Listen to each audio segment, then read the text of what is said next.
കണ്ണൂരിൽ ഗർഭിണിയായ പോലീസ് ഉദ്യോഗസ്ഥയ്ക്കും ഭർത്താവിനും മർദ്ദനമേറ്റതായി പരാതി.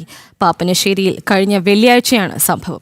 ഇരുവരും സഞ്ചരിച്ച കാർ തടഞ്ഞു നിർത്തിയായിരുന്നു മർദ്ദനം. സംഭവത്തിൽ വളപട്ടണം പോലീസ് കേസെടുത്ത് അന്വേഷണം ആരംഭിച്ചു. വിവരങ്ങളുമായി മിഥുൻ പിള്ള ചേരുന്നു.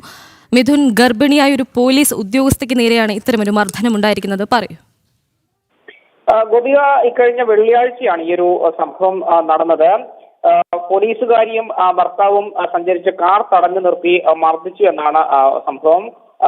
കണ്ണൂർ പാപ്പിനിശ്ശേരിയിലാണ് ഈ ഒരു സംഭവം നടന്നത്.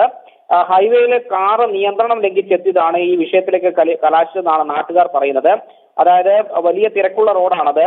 അതുവഴി ട്രാഫിക് നിയമങ്ങൾ ലംഘിച്ചുകൊണ്ട് ഈ പോലീസ് ഉദ്യോഗസ്ഥയും ഭർത്താവും കൂടി വരുന്ന സമയത്ത് നാട്ടുകാർ തടയുകയായിരുന്നു. പക്ഷേ ഇവർക്ക് അസുഖമായതിനോ ആയതുകൊണ്ട് ആണ് ഇത്തരത്തിൽ ട്രാഫിക് നിയമങ്ങൾ ലംഘിക്കേണ്ടി വന്നത് എന്നാണ് അവർ തന്നെ പറയുന്നത്. ഏതായാലും ആ തർക്കം മൂത്ത് അതൊരു സംഘർഷത്തിൽ കലാശിക്കുകയായിരുന്നു.